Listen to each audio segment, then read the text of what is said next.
My name is Luis Leonor. I'm the founder and CEO at WebAI Software. We are a Mozambique-based software company that helps people and organizations working from home now, working remotely, but also working at the office, like Mobi. We started this series of webinars in the end of March, and we decided at that time that we will be doing 12 webinars in 12 weeks. So this is webinar number 11. If you want to watch all the other webinars, you can just visit our YouTube channel, and I will share the link here later.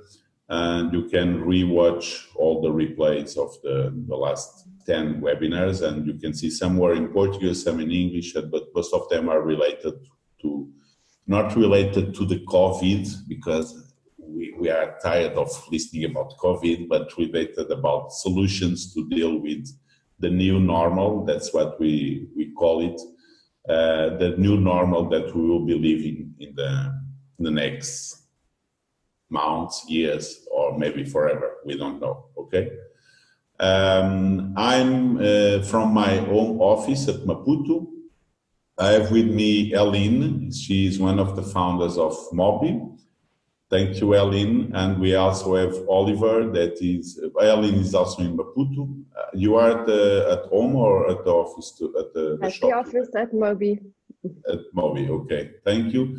And we have Oliver from Herman Miller, that is calling from Dubai, and he's a Herman Miller specialist for Middle East and Africa markets. Okay, so Heleen, what do you want to share with us?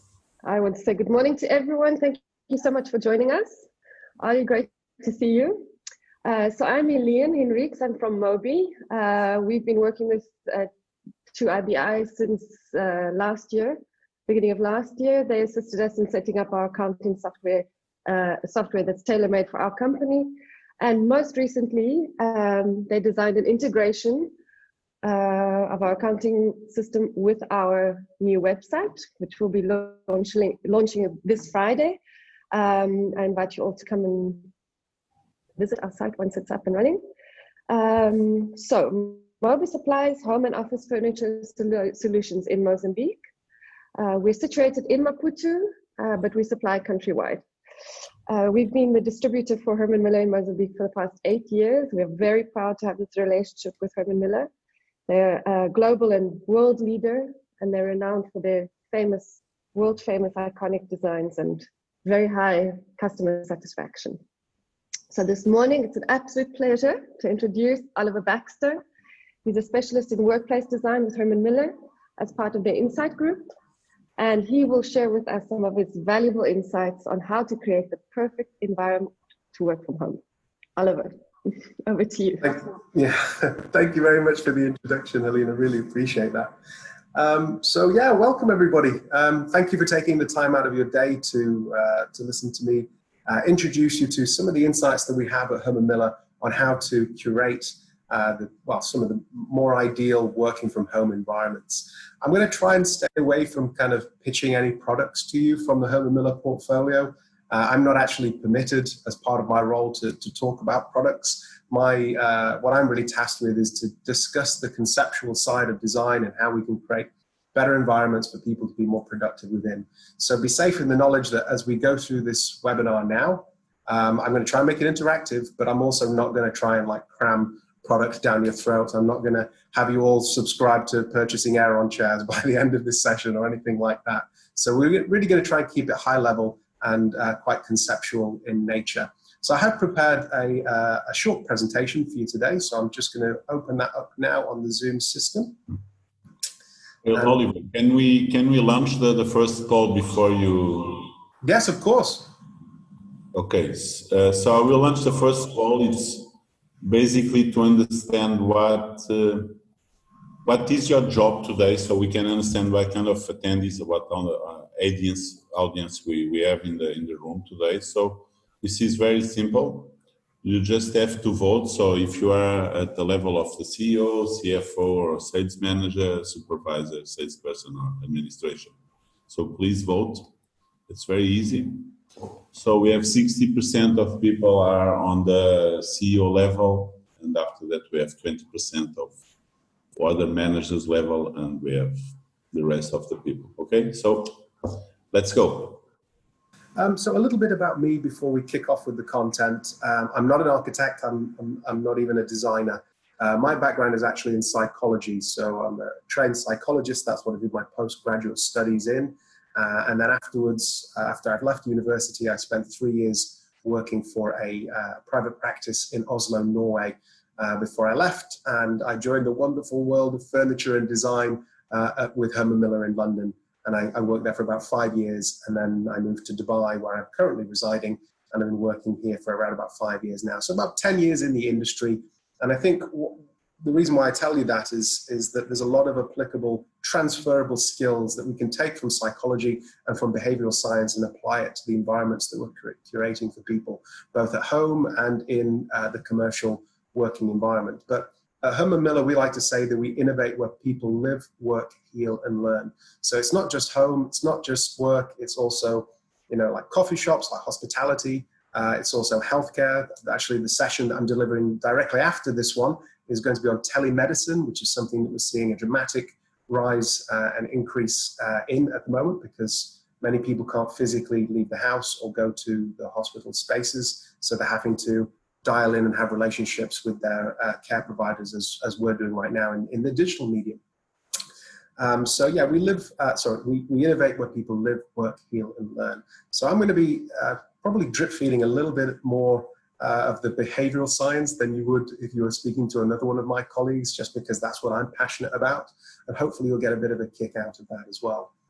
So the current situation is, we're all working from home for the most part. And there's a lot of talk about, going back to work. I find that kind of strange terminology, because we never stopped working. We just changed the location. Work is something you do, not necessarily a place that you go. And I think we've all understood that, during this time of lockdown, that actually we've been pretty productive with the work that we've been delivering. And organizations have had to change the way that they measure people on their KPIs, and also their trust levels. So management has changed quite dramatically. And I'm hoping that some of this will have ramifications to when we do reoccupy office spaces again, and we can start to work in a more flexible manner. Because the early data that we've been getting out of research institutes such as the Leesman Index, who have a sample of around about 8,500 participants. Sorry, the data I'm going to quote is from 8,500 participants from 12 countries and 72 companies. They are continually adding to that pool, and I think they're around 23 now, but I don't know the updated numbers. But what I can tell you is that the Leesman Index, they measure people in offices, and now they're measuring people working from home, and actually people's perceived productivity has actually gone up, and it's gone up significantly whilst working from home. Not across the board. There are some elements like learning from others that has seen a dramatic decrease in working from home.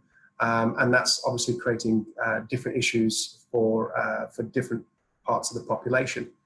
So one of the ironic things I think that we can take away from this working from home is that actually the millennial generation, so my generation and below, are the ones that have really struggled with this working from home experience more so than any of the other generations above us. Because the younger generations, whilst they're working, they really benefit from learning from others. Well, of course they do. They've only just entered the world of work, right? So they need to learn from one another, which you can't really do that effectively through the medium of digital and virtual interactions. So the early data that's in is saying, yes, performance has increased, but not across every element. So like hosting people, that's suffered. Learning from one another's, that's also suffered. But I'm going to give you some tips of how you can focus on your own performance and maybe start to rethink some of the environments that you are trying to work from whilst working at home. The irony being is that, I work for one of the big three furniture manufacturers in the world. We actually invented ergonomic furniture. We invented the first ergonomic chair like in the 50s. But this work from home lockdown occurred whilst I was on paternity leave. My son was born on the 11th of February. So I didn't have time to gather any of my belongings from the office and take them home. So I don't have an ergonomic task chair like you see in the picture. I don't even have a desk at like the 730 millimeter height you see it right now, which is the typical height the world over. You know, I don't have a laptop jack, so I can get the laptop at the right screen or a monitor on. And I think that's one of the big downfalls that we've seen during this pandemic as well, is that, yeah, performance has increased, but there's been a lot of issues with musculoskeletal disorders as well, and discomfort and distractions that can occur. But by and large, people have been working quite effectively because they have a little bit more time as well. You know, we don't have that commute time that's putting pressure on us. So the presentation I'm going to talk you through now is really just an amalgamation of 3 different research pieces that you can find on the hermanmiller.com website. I'm going to be introducing you to 5 ways that you can manage remote teams. We're also going to be looking at what are some of the cognitive benefits of getting a good chair, a good ergonomic chair. And then we'll be looking at the holistic nature of working from home towards the latter part of the presentation. I will be checking in with you guys like periodically as well, just to see if you have any questions that you'd like to voice as we go through this. So please feel free to interrupt and ask me anything along the way, because you know, we don't have 100 people on this call. It's a pretty reasonable number that we can have an interactive session within. And I think, Luis, you also have some questions that you'd like to ask. Yeah. I will launch another question now. It's exactly what you are saying. Great. About. Gives me time to have a drink. Okay. Who is now working from home? So these polls are completely anonymous. So 67% of the people are 100% working from home. Other people are already in this flexible model, and other 2 people not at all. So that's it. So we have a lot of people already working from home, and I think that there is a lot to learn today with you, Oliver. I think that data would probably mimic most polls that we did in different regions around the world, as the majority of people are working from home at this present moment in time, or have just come out of an extended period of working from home. Well, that is, unless we're polling Sweden right now. So they have a more interesting approach. All right, so let's dive into the content for today. So as promised, I'd like to introduce you to 3 different research pieces that you can find on our .com website. The first one being how to manage remote teams more successfully, because obviously through the medium of digital interactions, we are deteriorating our communication model. So as a psychologist, I know that you can't capture the whole nature of the human communicative model via a digital interaction. So as you're talking to me right now, or sorry, as I'm talking to you right now, you can hear my voice and you can see my face on the screen. You know, if it's a really good camera, you can probably see like the subtle skin pigment fluctuations if I get a little bit embarrassed when my chihuahua barks in the background. And you can see me gesticulating with my hands and using my pen and that sort of stuff. So that's capturing quite a lot. You can also hear the subtle tonal fluctuations of my voice, you know, giving you an indication of, you know, when I'm asking a question or if I'm nervous or anything like that. So you're getting quite a lot. But what you can't really get via the virtual medium is things like proxemics. Now, I can do that, and that looks a little bit strange, and everybody's thinking, what on earth is he doing right now?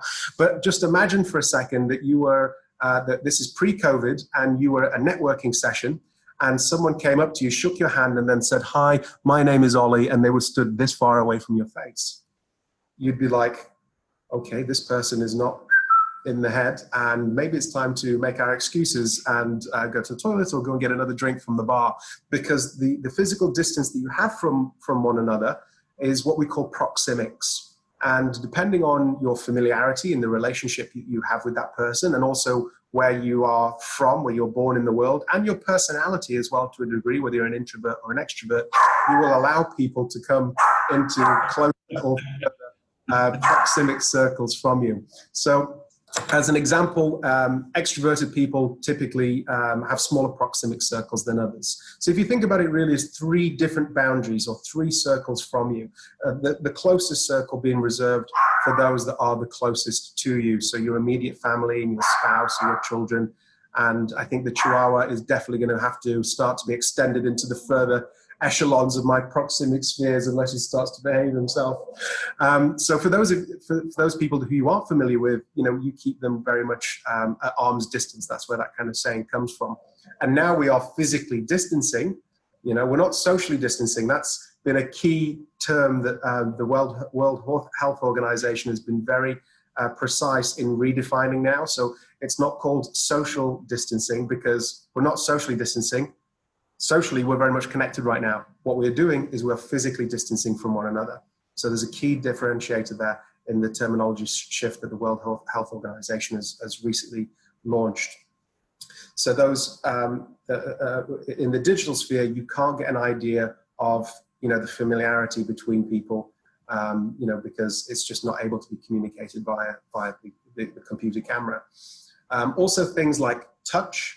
So touching and hugging, all those things that we would really love to do right now, but we can't because we're physically distancing and isolating ourselves from one another.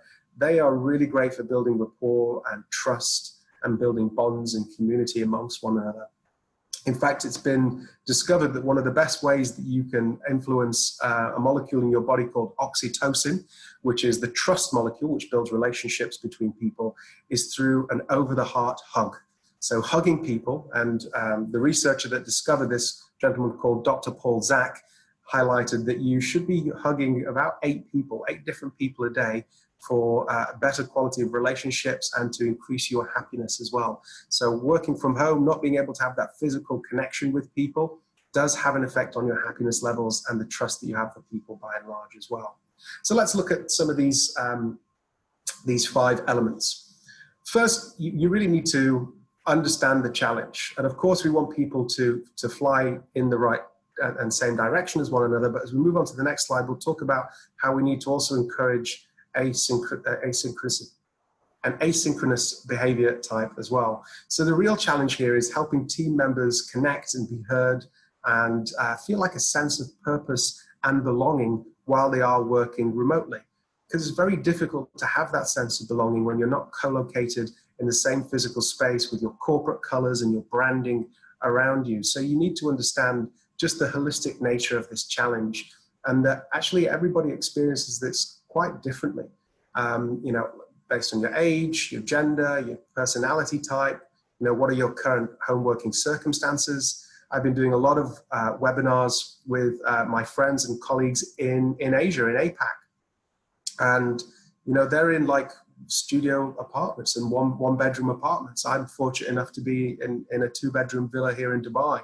So our experience of working from home is quite different, So if I'm on a call and my wife's on a call, we can go into different rooms of the house. Whereas if you're in a studio apartment in Hong Kong, which probably costs about the same as my place, but the square footage and the distancing that you have, you're just not able to have that. So understand, the unique challenges to the members of your team and just be grateful for the enthusiasm that they bring to the table. As I alluded to, we also need to discuss, not just synchronicity and getting everybody on the same page, but how we can become asynchronous as well at the same time. Because the first thing that happened when we entered lockdown is everybody jumped on to Zoom and Teams and Skype and all these different platforms. And, my diary just got stacked out, and it still is, with loads of different conference calls. And, the saying there was, well, now we know, all of those physical meetings that could have just been a call. Well, I think now we're experiencing an overload of calls as well, and we need to start reserving these sessions for really prioritized work, because actually having Zoom and Skype and team sessions, it is draining on us. And it's more draining than actual physical interactions, because, there's a lot going on your screen right now. You can see me, you can see the presentation, you can see Luis. In the background, there's a lot of stimulus that's taking your cues. Your eyes are being distracted by what's going on the screen. That can create eye strain, as well as the light of the screen also affecting your circadian rhythm, because the screen of your monitor right now is telling you that it's 11 a.m. And if it's 11 a.m., then that's fine. But if you're looking at a screen at 6 p.m. at night and your brain is being told that it's 11 a.m., is it any wonder that you struggle to sleep when you go to bed? Well, not really. It's not very surprising. And that's why they say, don't look at your phone or your laptop before you go to sleep. So we also want to encourage kind of really slowing down teams, and slowing down the work, because, this can be a challenge specifically for the introverts, and we need to stop intruding on people's personal time. There's also different time zones that's being exhibited as well right now. So, I cover Middle East Africa, and I do a lot of work in APAC as well. There's different time zones as well as different working weeks. So my working week is Sunday to Thursday. This is the last day of my working week. In Africa, for the most part, it is Monday to Friday, like it is with the rest of the world. So we have to consider different time zones. So you might want to start thinking about shifting from emails, because people can be like sending emails later in the evening, to using like Slack or Google Docs, so that people can work on collaborative projects in their own time. So I'm a morning person. That's when you get the best out of me. When it hits like 3 to 4 p.m., you can forget about it. That's when I put some stuff on YouTube, and I try and learn and add to my competency during that time, because I just know that my brain is like really powering down. There's nothing wrong with that. That's a natural ebb and flow of human motivation and cognitive performance. For other people, they might be evening and night owls, and they might struggle with the mornings. So we just have to make sure that we understand and respect that different people have different preferred times of working, and find ways like using Google Docs and OneDrive, so we can all work on documents together collaboratively in a time that really suits us. I would also like to encourage you to think of the sessions that you're having, at least in the digital world, as not necessarily being an hour long. Now, I know this is 90 minutes long. Hopefully we'll be able to claw some time back, because I have planned this to be a 45-minute presentation, because I want to encourage meetings to be either 25 minutes or 50 minutes, because they're back to back. When I come off this call, I'm diving straight into another call. We need time, we need cognitive downtime, we need to alleviate our stress, and then gear up as we enter our next session. So by shaving 5 minutes or 10 minutes off a session, that will really help your team members who could be stacked out all day deal with the highly cognitive load bearing activities. That's interesting what you are saying, because you can see that some softwares like Microsoft Outlook, they make you always 15, 30, 60 minutes, so round numbers. But when you book a meeting on Google Calendar, it's never a round number. It's 50 minutes. It makes sense, because you have a spare 5 to 10 minutes to cut, to relax and prepare for the next one. That's very interesting. Because the issue is, especially with Outlook, if you were to look in my calendar, and you might not necessarily have access like my boss does, but you can see whether there is a segment blocked out. You don't know what necessarily is happening there, so you book the slot with me, directly after that. So I'm literally going from one meeting to another. Whereas if you're using other calendar platforms, and you can set it 5 minutes earlier, no one's going to start a meeting, at 25 minutes past. They're always going to start at past, but they might be able to finish a little bit earlier on. So that's what we kind of recommend. Now, many offices are being reoccupied. The physical workplace is being reoccupied at the moment, and I'm spending a large portion of my time working with our clients in the architecture and design community to use science-based interventions to kind of protect ourselves to the best that we possibly can as we reoccupy the physical workplace. But we also need to establish these co-located protocols. So when we are coming together, how does that look? Because if you look at the meeting room on the left-hand side here, they're not being able to physically distance themselves from one another to the 6 feet or 2 meter distance. So that might only be an appropriate meeting space for 2 people. Or maybe it's not even appropriate for 2 people. Maybe it's just enough space for 1 if we're adhering to the physical distancing rules. So we might want to redefine this meeting space altogether and have it as what we would call a sanitization station. So maybe in those lockers underneath, you could put your bag in there, and most of the stuff that you brought from the outside world, you can leave in this space that's highly sanitized, and you just take in a few key gadgets and gizmos and notebooks to your workstation, and you leave the vast majority of stuff in these environments. So we need to establish, what do the co-location protocols look like? Things like, when we have digital attendees that are, attending a meeting. So again, using the example of the meeting on the left, imagine that someone is digitally dialing in and they are on the screen in front of you. Well, let's just make sure that they turn their camera on, right? Or the room camera's turned on so they can see the people in there and not just hear them, because obviously we want to increase that communication model to its maximum. And also we want to pause the conversation, because people lose track, people lose focus when they're not physically in the same space as one another, significantly more frequently when they're in the digital world. So I recommend, like, every 10 minutes, just checking in with people and asking them, do you have any questions? Which is a really good time to do that with everyone on the day. Do you have any questions for me at this point? Okay, we have Kate that answered 3 minutes ago saying it's definitely a good practice. I think she was speaking about this, not 60 minutes meetings, but 25 or 50. And do not start at 9:30, start at 9:25, for example. That's a very nice one. Just as a design tip, if you have your meeting room table at standing height, it dramatically reduces the length of those meetings by about 50%. So whereas ordinarily we're taking an hour, sit down, get your bum groove in your chair going on, and decide who's going to talk what and when. If you're stood up, it happens significantly quicker, and you just get on with it. Okay, thank you. So any other comments? Any questions? If we don't have other comments, I will launch another poll here. Then the question now is from 1 to 10, so 10 being the most comfortable and 1 the less comfortable. How comfortable are you working from home now, for the people that are working 100% of the time or part of the time? So that's very interesting, because we have a spread of answers here. It's not, okay, 33% are very satisfied, so 10, but after we have 8, 7, 6, 4.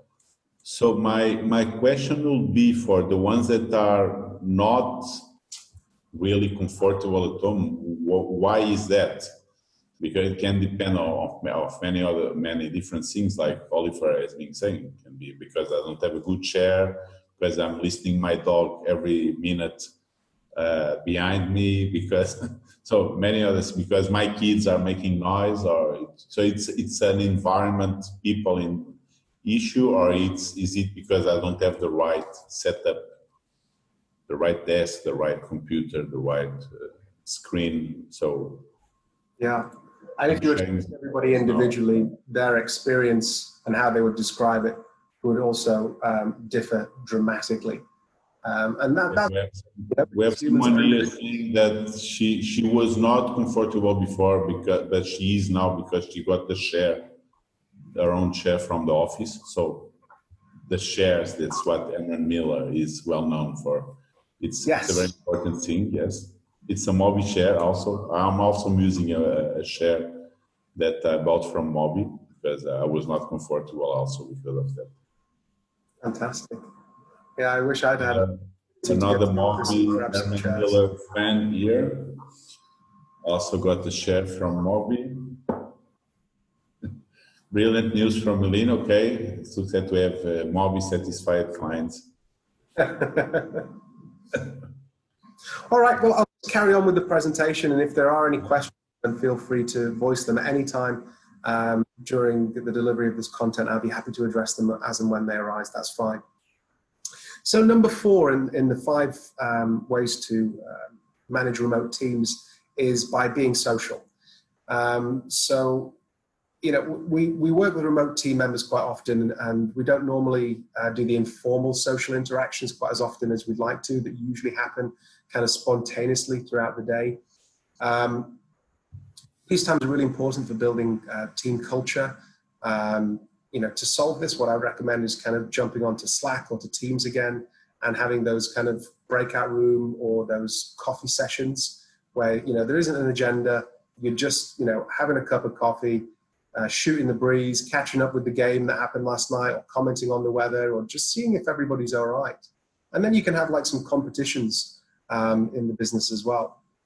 So, you know, you could do, you know, celebrate birthdays and anniversaries. You know, they can all be done as part of these virtual coffee mornings or coffee breaks. So being social is really,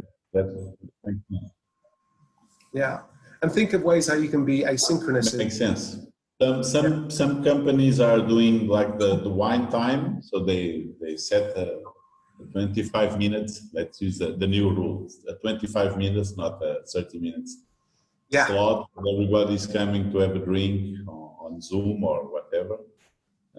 We do another thing sometimes, not very frequently yet, but we do the WIFO moment. WIFO means what I feel like expressing. So that's so we come in because we have a formal meeting every Monday morning, but after that, during the week, we try to make it sometimes just to share what I'm feeling, how is it going in the projects this week.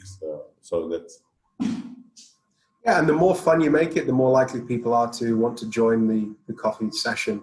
If you're telling people you have to join, that's probably the wrong way to approach it. You want to just kind of encourage, incentivize people by giving them that kind of informal outlet where, you know, they can be a little bit more jovial and silly with one another, and still maintaining that connection. Because you know what? It's really difficult to collaborate with a team that you don't trust. So I would always recommend, you know, interaction, you know, breeds collaboration. So, you know, unless we're socially connected and we trust our teams, it's going to be really difficult to do those more formal interactions at the same time.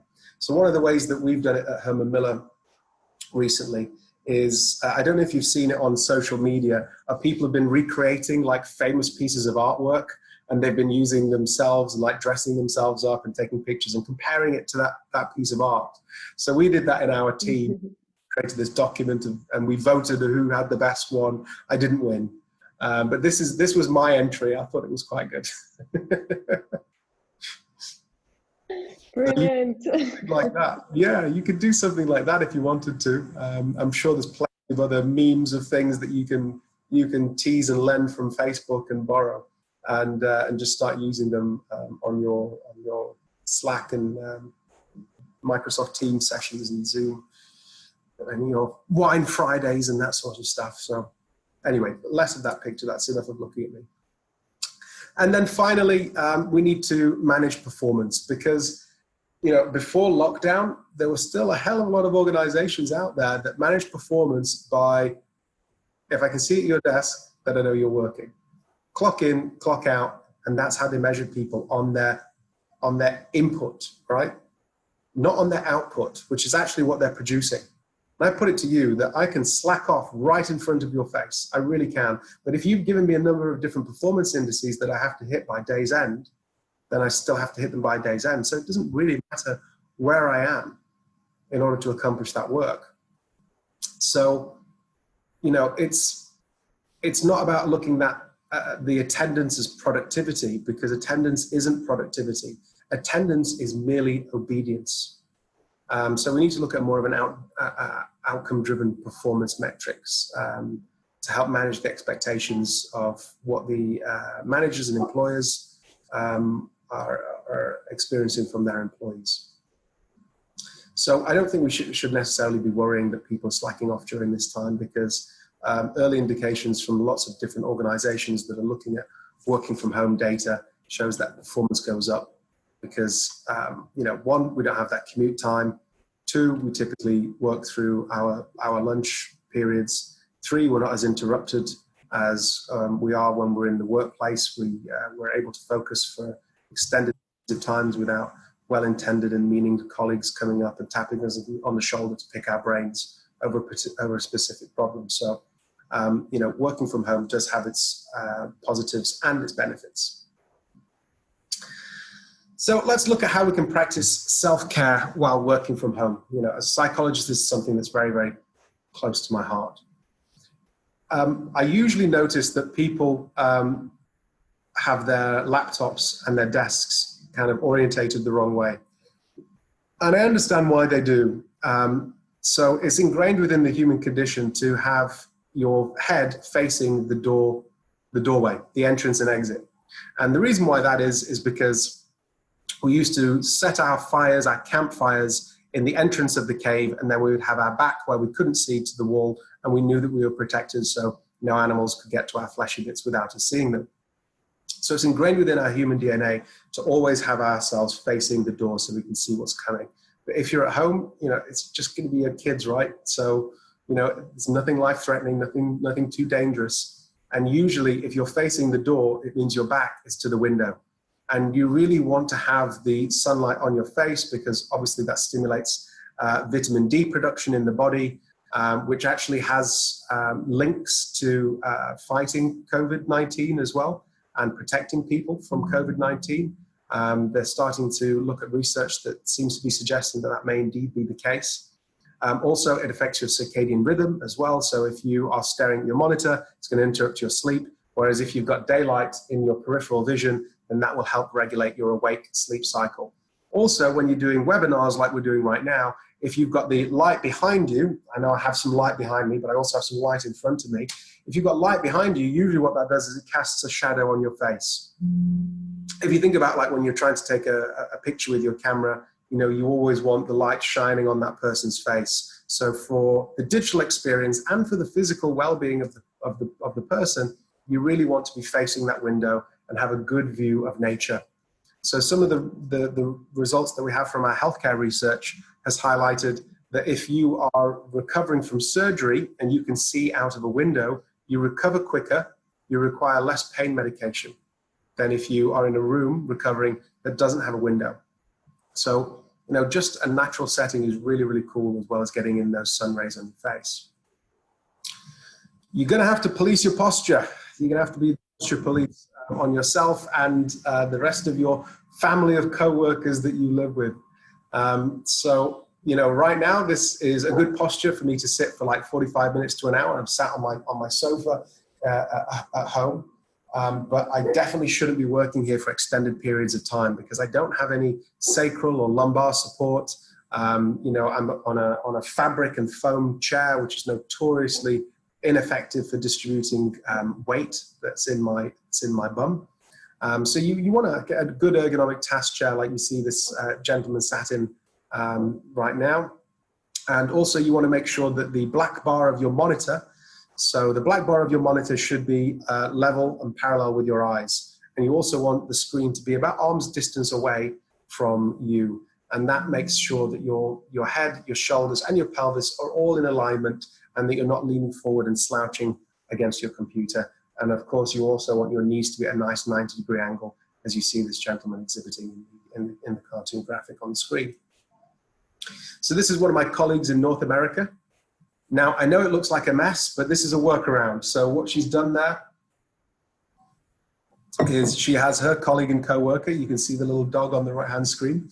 But she's also, because the desk that she's using is higher than standard, the 720 or 730 millimeters height. It's a little bit higher than that. So what she's actually done is she used some books as a footstool so that her knees are nice in a nice 90-degree angle. And she's used a laptop jack with some books to help stack up the screens and have them on eye level and about arm's distance away.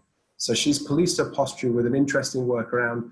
Obviously, you know, you wouldn't want to continue to use this for an extended period of time. You probably want to look at kind of monitor arms or, you know, better laptop jacks, or even better, just get an appropriate workstation, because that one is like just a dining table that's really been converted there, a standing height one at that. There are lots of postures that you can exhibit. So don't just think about having the traditional desk in your home environment or just working from the dining room table. Everybody has a kitchen, and I guarantee you that your kitchen is probably at standing height. So if you use a laptop jack, or as this lady in the left-hand image has done, you know, just to get that monitor up to an appropriate height, you can work from a standing height position for a period of time. You could also use an ironing board to shift positions as well. An ironing board is a good workaround for that height adjustable workstation, taking you from typical seated to standing height. So the lady on the right-hand side, her ergonomics isn't really, being catered for here. She's got her head tilted down. She's got the pen and paper between her and a keyboard. That's going to be, causing some muscular and skeletal discomfort if she works there for an extended period of time. Because your head actually weighs about 4.5 kilograms, which is the average weight of a bowling ball. So, that's fine when your head and shoulders and pelvis are all aligned. But when your neck is at a 90-degree angle, that actually exerts 22 pounds worth of pressure on your neck. So we're starting to see that the younger generations are getting text neck because they're always like this on their phone. Whereas previously we understood that if you were working in offices for like 20 years, you'd get lower back pain. Now we're starting to see people with neck issues. So you need to be getting up on the hour, every hour, and moving. You need to be taking breaks frequently and often around that same time as well. If you're staring at a screen for long periods of time, you also need to be every 20 minutes casting your gaze for around 20 feet away for around 12 minutes so that you don't get eye strain, which can be an issue. So do change your posture and choose different locations. Don't just think about one setting to work. Think about what are the settings that I can plan in my office to do different activities within. So this is great for me to do a webinar in, but it's not great for me to write a report for an extended period of time. I might want to just shift where I'm working to my standing height dining table, which you can just see behind me there.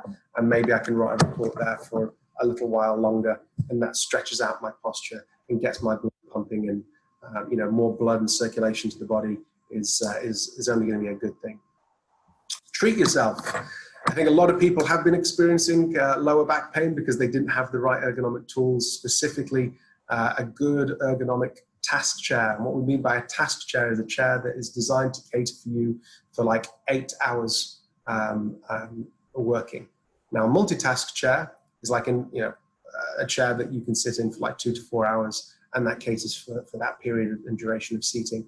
But a good task chair is worth investing in. Trust me, it really is. I say that you need to invest in 3 things in life: a good pair of shoes, because that's what's going to be carrying you around as you walk around your day; a bed, because you spend half of your life sleeping, so spend money in a good mattress; and then thirdly, when we're awake, we spend on average about 9.5 to 10 hours, depending on which literature you read, sat down. So you want a good ergonomic task chair that's going to be able to support the human condition for long periods of the day. So this is the question that we've been asked in the past, and previously we've actually demonstrated that one of our chairs, the Embody chair, I don't know if anyone has the Embody chair or has sat in one before, has actually reduced the heart rate of the people that sit in them. So if you're a gentleman sitting in our Embody chair, it reduces your heart rate by 6 beats per minute. Whereas if you're a lady, it reduces your heart rate by on average about 3 beats per minute. Now, it's not a sexist chair. It's just so that men have a higher heart rate than women do. So, of course, the proportions are going to be slightly different because, of course, there are differences between the sexes. So this is a question that we wanted to ask ourselves regarding one of our new chairs that we brought to market, the COSM. So can a good ergonomic task chair reduce stress and increase performance? So we did this experiment with the Texas A&M Ergonomics Center to help us figure out, could a good ergonomic chair really help impact cognitive performance, help with memory and retention, and cognitive flexibility. So we were looking at ways of measuring through neuroevaluations the cognitive flexibility of participants in a number of different tests. So here are some of the results. So when participants were doing these tests, they noticed a statistically lower heart rate variability ratio. So their heart rate scores went down while sitting in the ergonomic COSM chair, which is the one that you see on the right-hand side, by the way. And what we were comparing it to were competitors' manual adjustment chairs and also to static non-ergonomic seating as well. So we noticed that there was actually a significant reduction in the heart rate variability when sat in our COSM chair.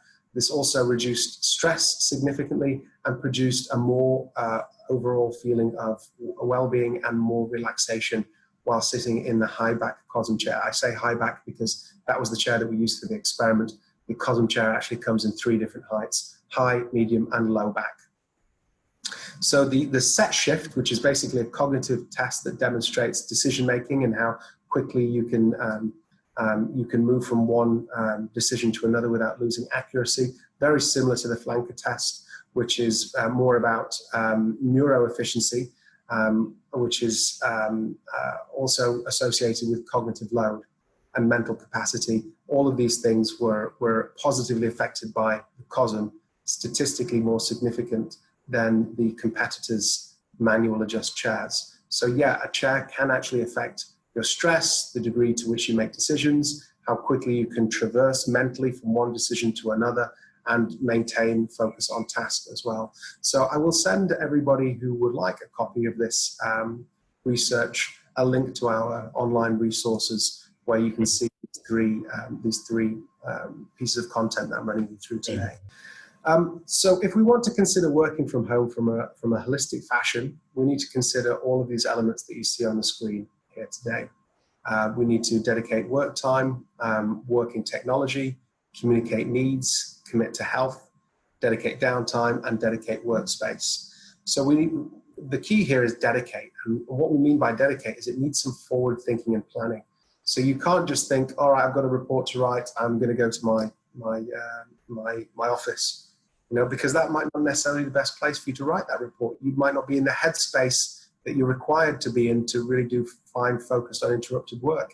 It might be better for you to go and work outside from your outside dining table, to do that report. So again, just having lots of different settings that that you can go to accomplish different activities is really the take-home message that I want to encourage everyone on today's call to think about. So let's address each one of these sections and work through them.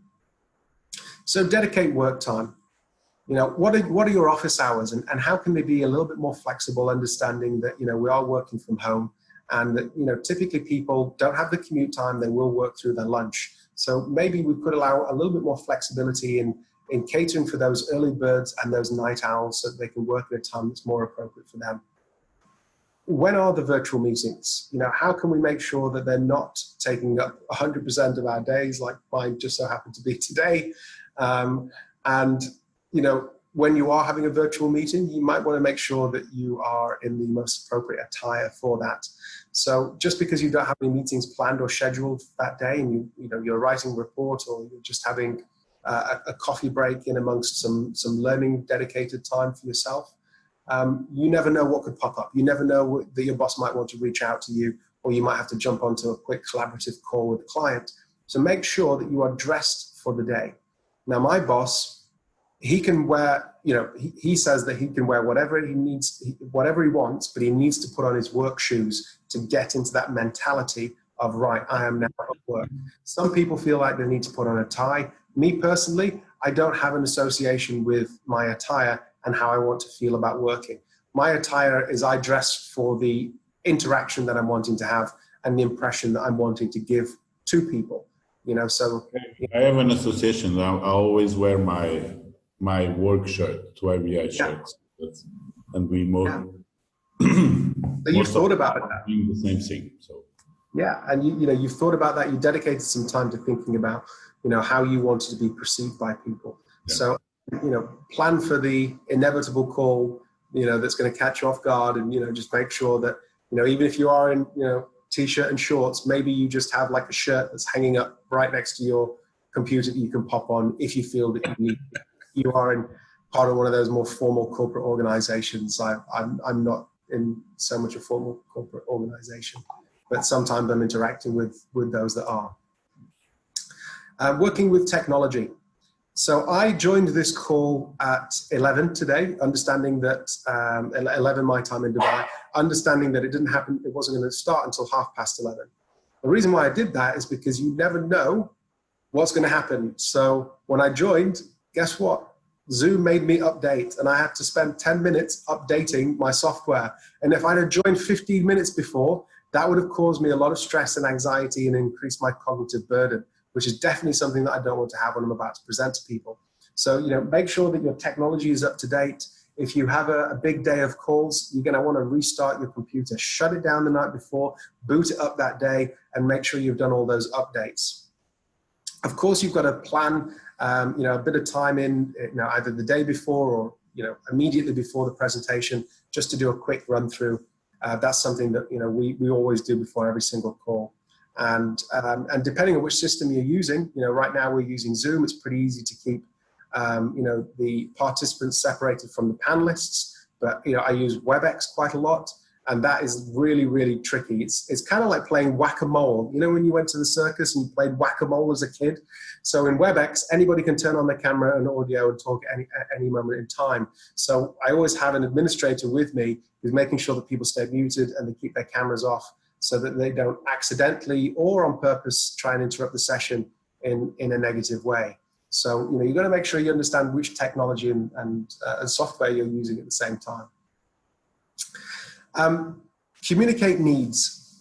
So sit down with your team prior and flesh out their unique differences. So does your manager know what you need to do your best work? Do the rest of your colleagues know? I always recommend doing like a personality profile, like Myers-Briggs or the Big Five, sometimes known as OCEAN, which stands for openness, conscientiousness, extroversion, agreeableness, neuroticism.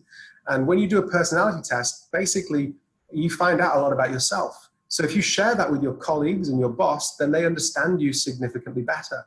And now at the moment, we're suffering like fluctuations in motivation. We're having peaks and lows. So maybe start thinking about, mapping out, what motivates you and how you're ranking in terms of your motivation right now, and sharing that with your boss just to say that, I'm starting to see a decrement in this element. So like purpose as an example. Purpose is an element of motivation.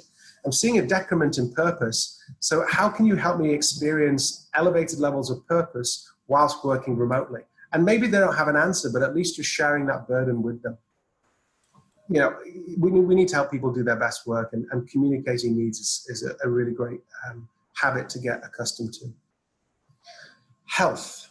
Now, the irony is working from home, we have more time to spend with our family. I'm a young father, first child. I only had 3 days of paternity, and now I get to see as much of him as I want, which is great. And ordinarily I would be traveling. I would probably be physically there with you in Maputo. Last year I spent 138 days on the road, and now I'm spending 100% of my time in the four walls of my house. So I've got time to cook a good meal and have a lot of nutrition and do exercise and get into a routine and stretch and all that good stuff, and even meditate if that's your bag, then please feel free to do so. But of course, health is also suffering in terms of not being able to get as much vitamin D because we're not going out as much. Maybe we don't have the right ergonomic furniture to do our work, so that's resulting in musculoskeletal issues. But I've already addressed that, so I'll not go into any more depth around musculoskeletal issues.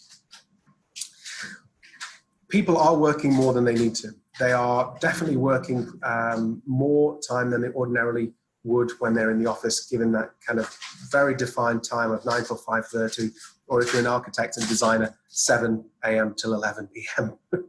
7-11 is usually what architects and designers end up working. And we're starting to see, people from working from home are kind of really bleeding into their social time as well, and their downtime. So you need to schedule breaks. They could be, just breaks for you on your own, or breaks, like I said before, coffee times, digitally connecting with your colleagues as well. Go outside, be at one with nature, and where possible, bring the outside in as well. We call that biophilia in design. So how can we connect, the human experience inside to what we've experienced quite happily through the vast majority of human evolution, which is the outside experience of greenery and vegetation, boom, boom, natural sources of daylight, boom, boom, and clean and fresh air.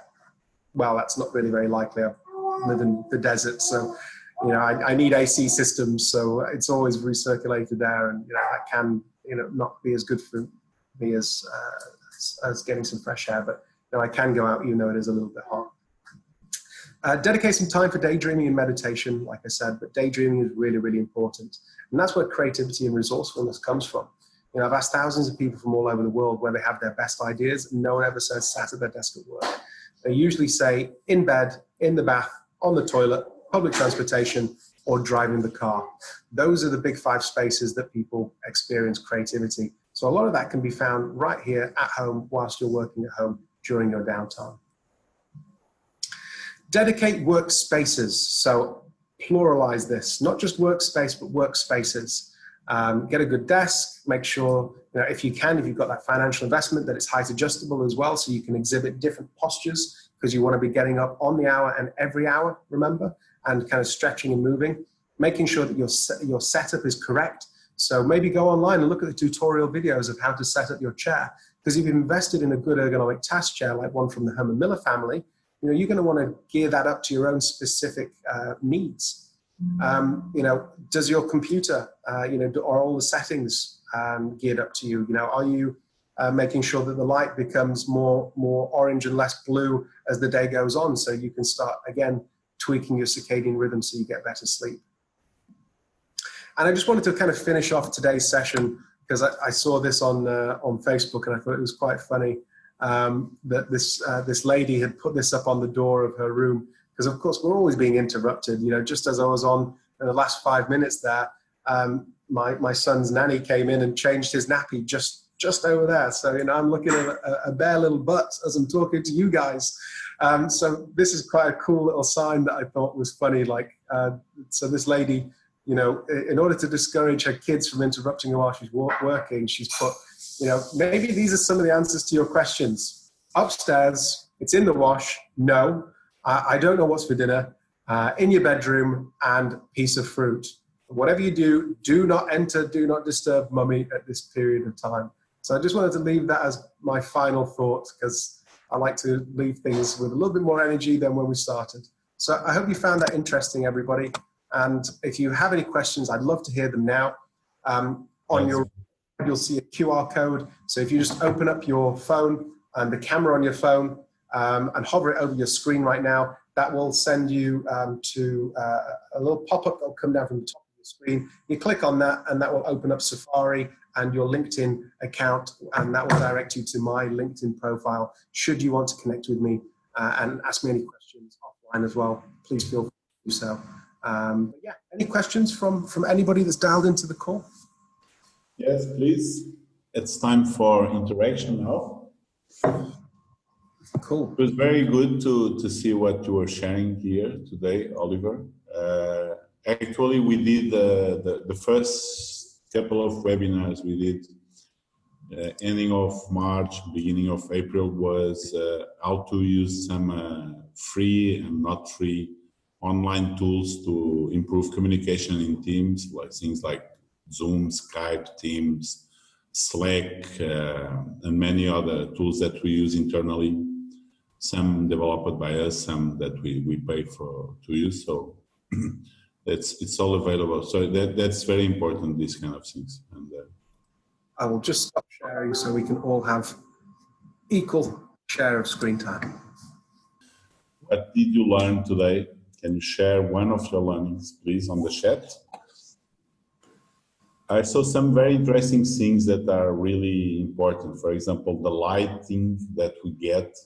I'm still having to fix that, because you see I have a lot of light here, but I don't have a lot of light here, as the window is on this side. So I have to find a way to change this orientation. So that thing it's very important, especially when you have the light behind you. That's very well. You cannot be seen. And how many meetings have you attended, like digital meetings, lights behind them, and you're like, what are you doing? Like, you can see yourself. Turn it around. That is still, sorry, Heleen? No. I wanted to say I liked the reminder to reboot your computer, Oliver, because I have that problem every single morning. I'm ready to fire and my computer's not firing. And I get so frustrated. So yes. I'm the opposite. I'm not ready to fire and my computer's already ready. That's my coffee. Okay, now I'm ready to go.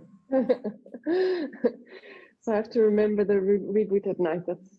Good one, especially for us that work on labs, right? You just close it and you open it the next morning, and you just doing that same thing over and over, and your computer's not liking you. A restart every couple of days, it's good to do to the laptop, especially if you know that you will have a call, a presentation, important call. That it's good to have and not installing new scenes or making new fixes before. Not having too many apps open as well, because email takes your attention, WhatsApp takes your attention, Facebook, Instagram, LinkedIn, all those little noises, they take your attention. So maybe close some of those apps when you're trying to focus your work, because it takes 23 minutes to refocus on your work once you've been distracted. And then there's also kind of conflict with one another.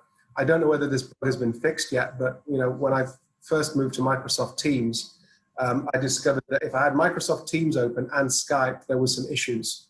And Microsoft Teams and WebEx is some compatibility issues as well. So if I'm trying to use one while the other one's open, there's a little bit of a conflict. But I don't know. Maybe those bugs have been ironed out since.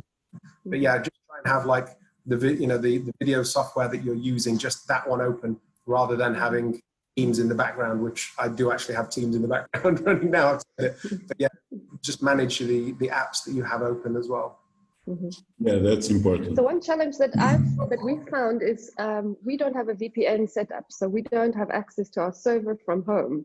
It's not something we've really needed in the past, and so it's very quick to set it up, but our internet upload is not fast enough, and trying to get that set up has been a bit challenging. So I understand we have the options like Google Docs, etc., but when the information you have on your server is a lot, it's that I've seen as a challenge. Yeah, of course. OneDrive is very, everything's in there. Wow. And size-wise, you can go up to... It's infinite, yeah. I mean, I can access it on my phone, on my other laptop. So because everything's in the cloud, when I go back to the UK, I just take my personal laptop and I can access absolutely everything, emails, documents, all of that on my phone or my laptop or someone else's as well. So if I'm at a conference and my laptop breaks and I can't present, then I can just always log in on someone else's computer, get the file that I need, put it on there, and then log out and then present. So it's really, really good. Really good. It's cloud-based, so you can access from any device anywhere. Yeah. For document sharing, even on Google Docs, you have an interesting feature that is now available at Microsoft Teams, but I prefer the Google one. It's that you can have a spreadsheet and everybody is writing on the spreadsheet at the same time, and you see people moving the cursor. So it's interesting. So it's more collaborative. You can have different people hitting at the same time. If there aren't any more questions, why don't we practice what we preach and give people back a little bit more of their day? Ali, it's been great seeing you, and always good hearing your new insights. Thank you. Always a pleasure, Heleen. Good to see you. And good to meet you, Louis, as well. Thank you, Louis. Thank you very much, Oliver. Lots of love to your family, the one that barks. Thanks. Thank you. Thanks for having me. Thanks everyone for joining. Thank you everyone for joining. Really appreciate it. I hope you gleaned some insights from that. Have a good day.